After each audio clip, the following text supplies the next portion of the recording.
Good evening, and welcome to our daily devotional reading. I'm really happy that you could join us again tonight. I hope you had a good day.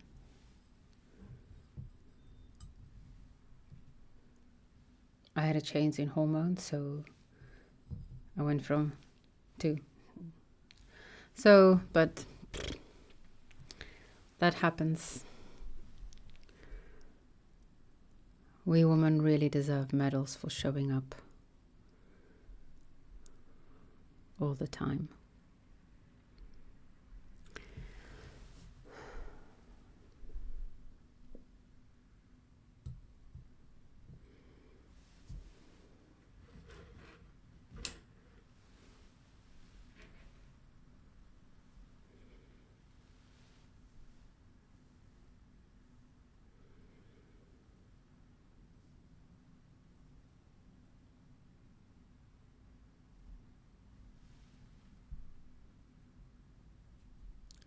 And since we're here, let's listen to Plato.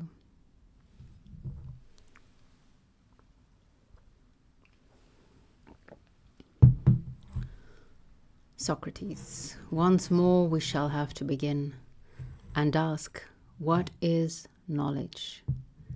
And yet, Theaetetus, what are we going to do? Theaetetus, about what? Socrates, like a good-for-nothing cock, without having won the victory, we walk away from the argument and crow. Okay, that type of good-for-nothing. Theaetetus, how do you mean? Socrates, after the manner of disputers, we were satisfied with mere verbal consistency, and were well pleased if in this way we could gain an advantage. Although professing not to be mere heuristics but philosophers, I suspect that we have unconsciously fallen into the error of that ingenious class of persons.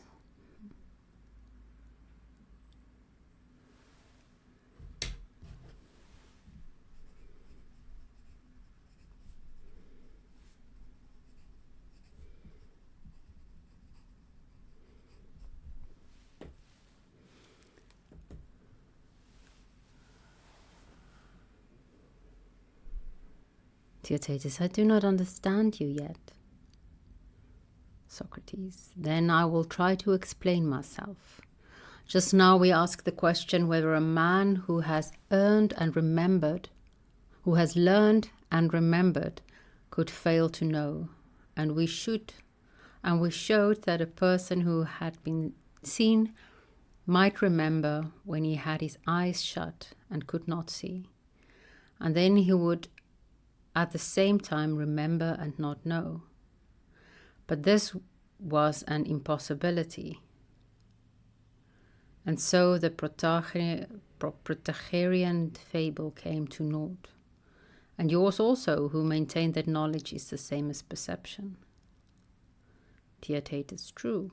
The other translation reads, so it appears, which I think is quite clever. Socrates, and yet, my friend, I'd rather suspect that the result would have been different if Protagoras, who was the father of the first of the two brats, had been alive. He would have had a great deal to say on their behalf. But he is dead, and we insult over his orphan child, and even the guardians whom he left, and of whom our friend Theodorus is one, are unwilling to give any help. And therefore I suppose that I must take up his cause myself and see justice done.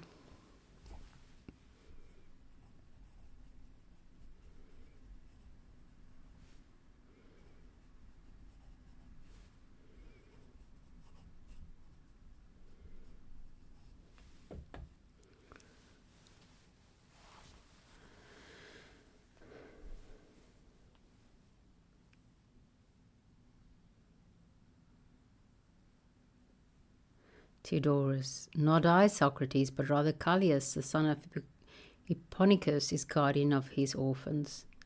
I was too soon diverted from the abstractions of dialectic to geometry.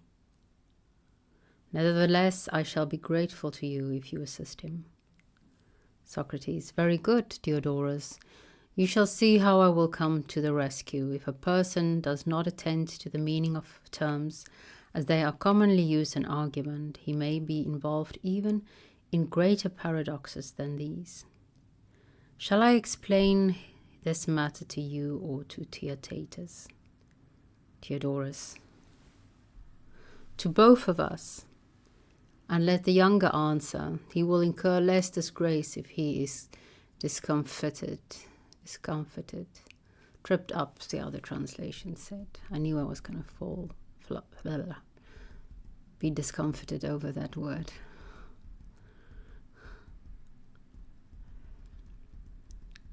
Socrates. Then now let me ask the awful question, which is this. Can a man know and also not know that which he knows? Theodorus. How shall we answer, Theaetetus? Theaetetus. He cannot, I should say. Socrates. He can, if you maintain that seeing is knowing.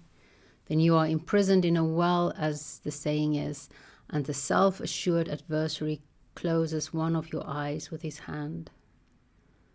I had a flashback of Wuthering Heights.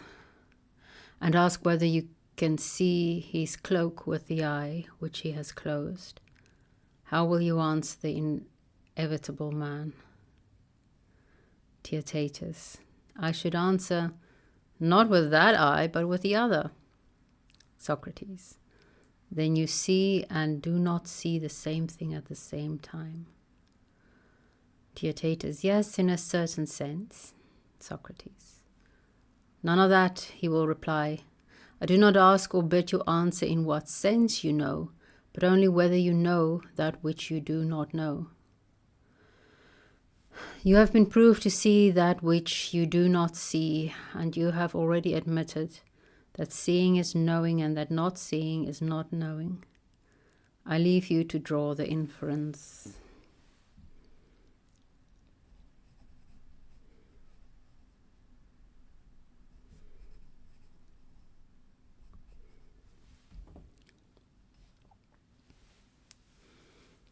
Theaetetus. Yes, the inference is the contradictory of my assertion.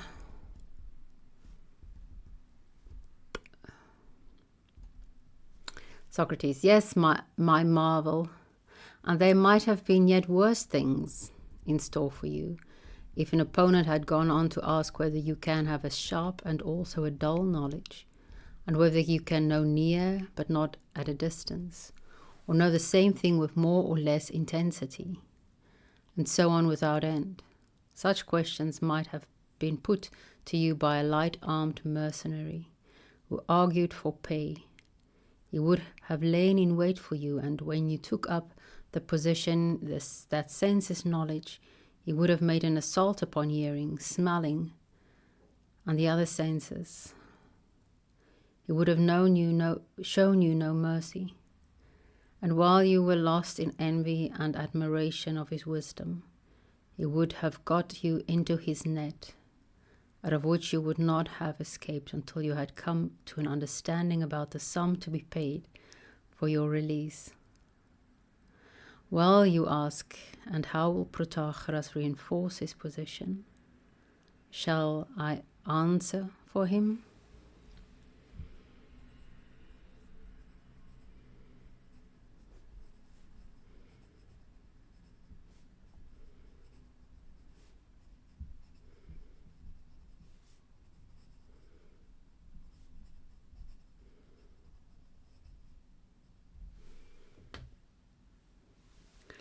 By all means, Socrates.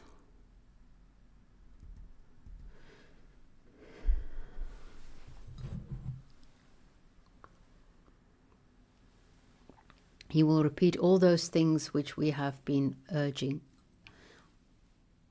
on his behalf, and then he will close with us in disdain and say, "The worthy Socrates asked a little boy whether the same man could remember and not know the same thing. And the boy said no, because he was frightened and could not see what was coming. And then Socrates made fun of poor me. The truth is, so slatternly, Socrates, that when you ask questions about any assertion of mine, and the person asked is found tripping, if he has answered as I should have answered, then I am refuted. But if he answered something else, then he is refuted, and not I. For do you really suppose that anyone would admit the memory which a man has of an impression which has passed away to be the same with that which he experienced at the time? Assuredly not. Or would he hesitate to acknowledge that the same man may know and not know the same thing? Or if he is afraid of making this admission, would he ever grant that one who has become unlike is the same as before he became unlike? Or would he admit that a man is one at all, and not rather many and infinite as the changes which take place in him? I speak by the card in order to avoid entanglements of words. But, oh my good sir, he will say, come to the argument in a more generous spirit, and either show, if you can, that our sensations are not relative and individual, or if you admit them to be so, prove that this does not involve the consequence that the appearance becomes, or if you will have the word, is to the individual only.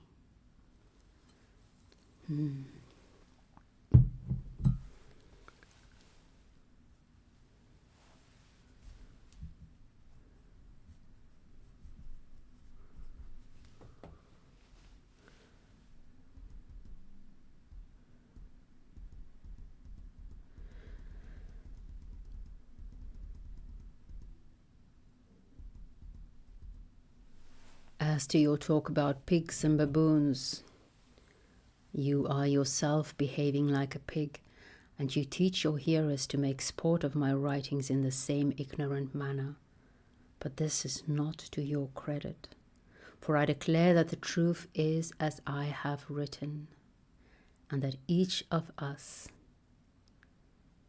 if this be error and upon me proved, I never read, and no man ever loved, and that each of us is a measure of existence and of non-existence.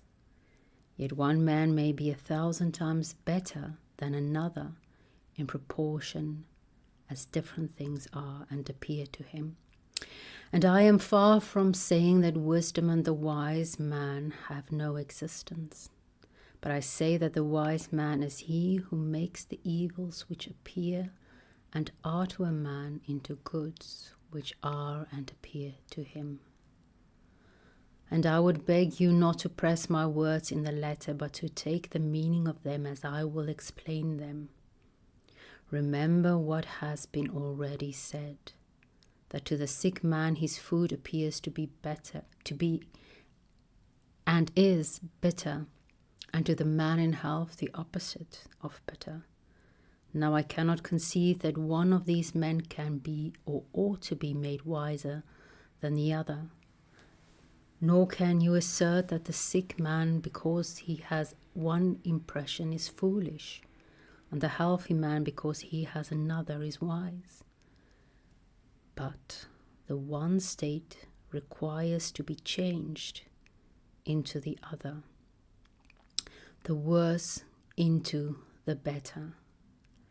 As in education, a change of state has to be effected, and the sophist or the professional teacher accomplishes by words the change which the physician works by the aid of drugs. Not that anyone ever made another think truly who previously thought falsely, for no one can think what is not, or think anything different from that which he feels. And this is always true. But as the inferior habit of mind has thoughts of kindred nature, inferior, so I conceive that a good mind causes men to have good thoughts, and these which the inexperienced call true, I maintain to be only better and not truer than the others. Oh, I like that.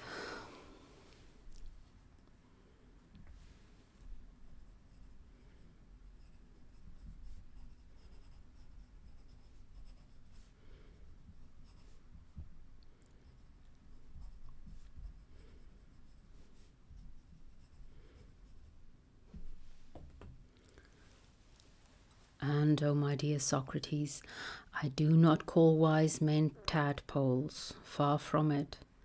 I say that they are the physicians of the human body and the farmers of plants. For the farmers also take away the evil and disordered sensation of plants and infuse into them good and healthy sensations. Aye, and true ones. And the wise and good rhetoricians make the good instead of the evil to seem just to states. For whatever appears to a state to be just and fair, so long as it is regarded as such, is just and fair to it. But the teacher of wisdom causes the good to take the place of the evil, both in appearance and in reality. And in like manner the sophist who is able to train his pupils in this spirit is a wise man, and deserves to be well paid by them. And so one man is wiser than another, and no one thinks falsely, and you, whether you will or not, must endure to be a measure. Thus far our scripture of the evening.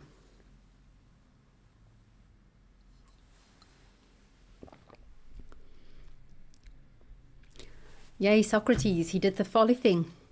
And he himself, I forgot this, was steel manning Protagoras. Now I suspect he will go back and destroy, but I think folly does that as well. The steel manning he did, which is fine. Everything is laid on the table. And Socrates has, to an extent, taken up the part of Protagoras, to a very good extent, I think. Because I'm convinced, long time ago, I have a blackboard against one of my walls. And a long time ago, I had the words, "Man is the measure of all things," written on it. So it is a type of theory, point of view, that I'm attracted to. And I really like this idea of education, bettering the mind, so that the thoughts, the opinions, the knowledge can be better. And I have to think of the new Plotinus, and he's saying something like, to see the sun, one must become sun-like. And John always quotes him and mentions that in order to know certain things, you have to be transformed. You have to become a different person. And to me, that just sounds like what Protagoras is saying through the steel manning of Socrates. And some people see better, and others worse. It is interesting that he shies away from calling anything true or false.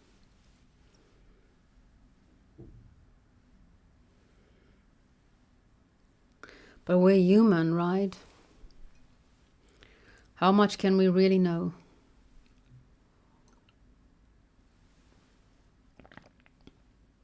In that I'm a radical agnostic. When I say I'm radical agnostic, I mean it like that. Like,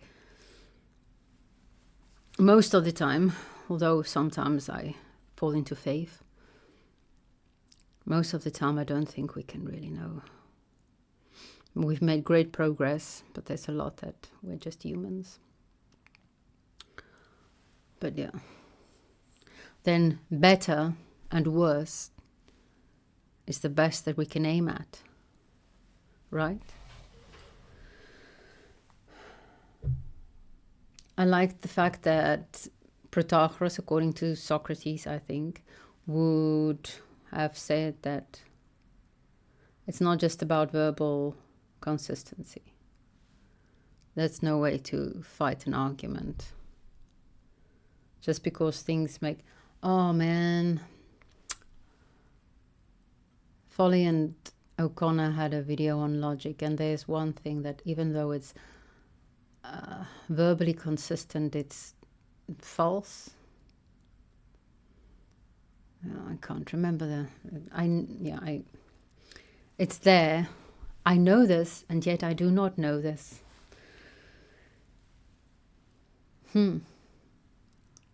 Take that, Socrates. A reminder that to Socrates, ideas are babies being born, and that's why he talks of Protagoras' ideas as a child, an orphan, because Protagoras is gone. And the only thing that I was thinking about, well, except for the scene from Wuthering Heights, when he was speaking of closing one eye and seeing only through the other eye, and which you then know and not know, I mean, that's a bit ridiculous, unless you know about split brain patients, and one part of you do know, and another part of you does. One part of you does know, and another part of you does not know.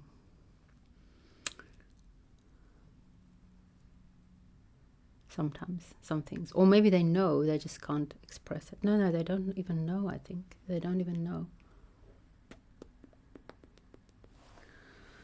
And then, of course, he then also later mentioned something about, is man one? Plato doesn't think man is one. He has the free part, soul.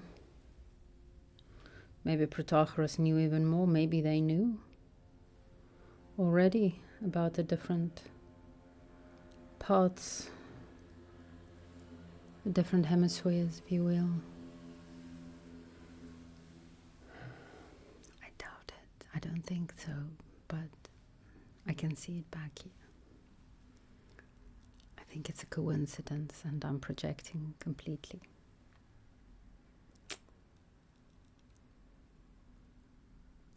Oh, and I really liked the depiction of the sophist here, because I know a favorite argument of Socrates, and he will, I don't know if he's going to bring it in this argument against Protagoras, likely, is that no man can make another man good, virtuous.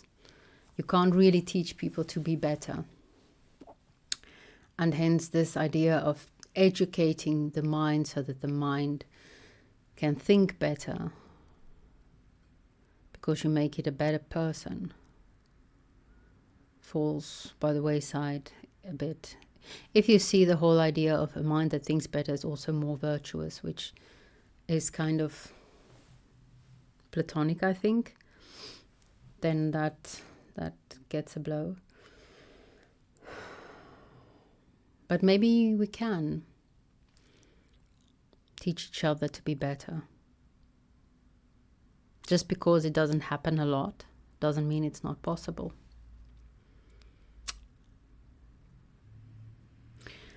And then this depiction of the sophist as one who confuses with words and taking your opinion and then showing you the exact, like how it's not true, which is exactly what Socrates did.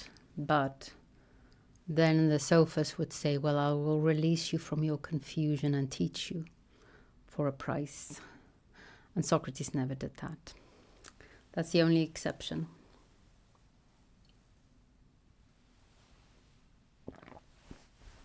I tend to think of Socrates as a sophist, which may be slanderous, but he was just a sophist who really loved wisdom and hence worried more about the search for truth than for money.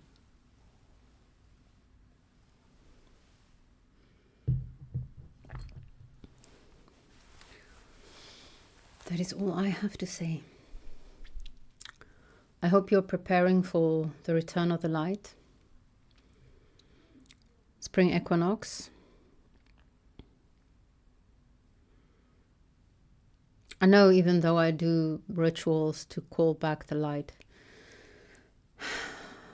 at Advent, I think I kind of mourn. I really like darkness. I really like darkness.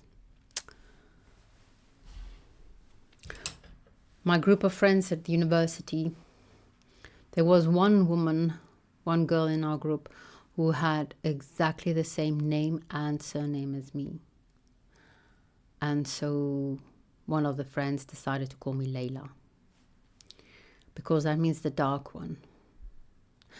Just to give you context, the other girl had black hair and black eyes. So it wasn't based on appearance. I love laughing and I love fun, but I belong on the dark side. I do have good company, in my opinion. Oh well, we're talking about it anyway. Jesus was a Sith Lord. There's absolutely no getting around that. Born from a virgin, impregnated by the Force. He has the power of the deaf. That is one of the tricks of the dark side. Only the dark side can do that. And most telling, his words. If you're not for me, you're against me. Which Jesus later quoted. And which Obi-Wan responded to. Oh, Jesus quoted the words of Anakin Skywalker. Sorry, I'm so used to just talking about Anakin and not about Jesus that I forgot that I was actually talking about Jesus. And Obi-Wan responded to Anakin saying, only the Sith thinks in absolutes. So I'm with good company on the dark side.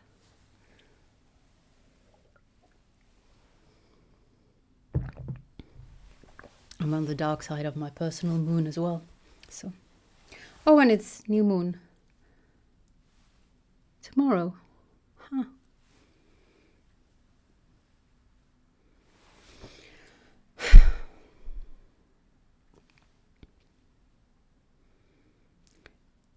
Anakin was born to bring balance to the Force. There were way too many Jedi. He fulfilled his fate.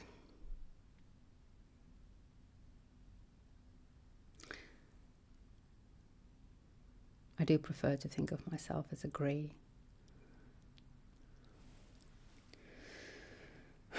Because I do want to leave you with a blessing. May the Force be with you. And have a good day.